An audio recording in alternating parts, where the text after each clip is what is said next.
Една седмица от последния етап на спирането на антидепресантите ми. Аз съм Стефи и ти показвам как щастието е възможно, въпреки окъра и тревожността. Ако искаш да проследиш пътя ми с пълното спиране на антидепресантите след 10 годишен прием, последвай ме.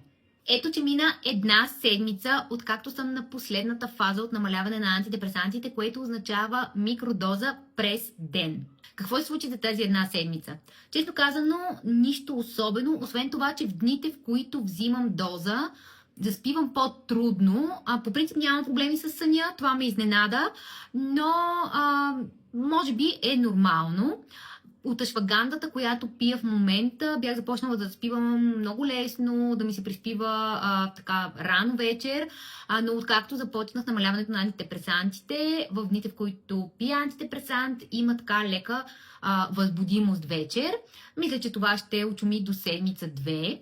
Първата седмица не е много показателна, тъй като истинският резултат от по-намалената доза ще бъде изцяло видим след около месец или 2 месеца. Правя намаляването чрез схема, обсъдена с моя психиатър.